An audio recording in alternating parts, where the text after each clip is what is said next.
Hi friends, మనందరికీ ఎంతో ఇష్టమైన కాయగూర వంకాయ.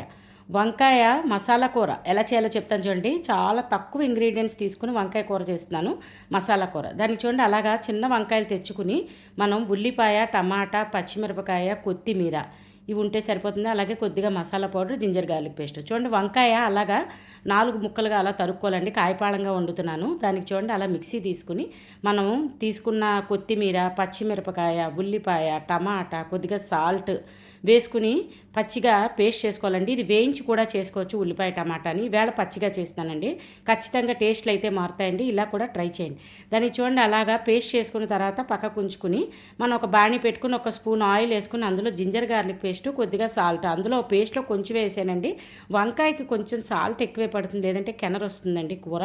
అందుకని దానికి కొద్దిగా ఎప్పుడు చెప్తుంటాను కదా, చిన్న షుగర్ కూడా యాడ్ చేసుకుంటే కనుక వంకాయ కెనర్ ఉంటే కనుక అవాయిడ్ అవుతుంది.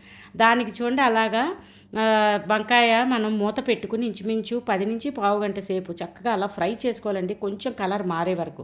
అవి కలర్ మారిన తర్వాత మనం ఇందాక చేసి పెట్టించుకున్న పేస్ట్ ఉంది కదండి, అది కూడా యాడ్ చేసి మనం మూత పెట్టుకుని ఇంచుమించు వంకాయ చక్కగా మగ్గేదాకా, అలాగే పేస్ట్ కూడా పచ్చివాసన పోయే వరకు కూడా మనం కుక్ చేసుకోవాలండి. చేసుకున్న తర్వాత చెప్పాను కదా, కొద్దిగా మసాలా పౌడర్ మనం హోమ్ మేడ్ వాడుకోవచ్చు, లేదంటే మనం ఏది వాడుకుంటే ఆ బ్రాండ్ అది వేసుకుని కొద్దిగా అలాగా మనం కలుపుకున్న తర్వాత ఇందాకల మిక్సీని కొద్దిగా వాటర్తో క్లీన్ చేసి అవి కూడా ఆ నీళ్ళు కూడా పోసుకుంటే కూరలో అంటే కొంచెం డ్రైగా లేకుండా నీళ్ళతో కూడా ఉడుకుతాయి. వంకాయలు కొంచెం టైం పడుతుంది కదా కూర, అందుకని దానికి చూడండి అలా మూత పెట్టుకుని ఉడికించుకున్న తర్వాత వంకాయని టెస్ట్ చేసుకుని మనం ఉడికితే కనుక అది వాటర్ పోయేంత వరకు మూత తీసి ఉడికించుకోవాలండి. కొంచెం దగ్గర పడిన తర్వాత ఇంకొంచెం కొత్తిమీర వేసుకుని వేడి అన్నంతో కానీ మిల్లెట్స్తో కానీ కూర ట్రై చేస్తే చాలా బాగుంటుంది. మీరందరూ కూడా తప్పకుండా ట్రై చేయండి. Thanks for watching.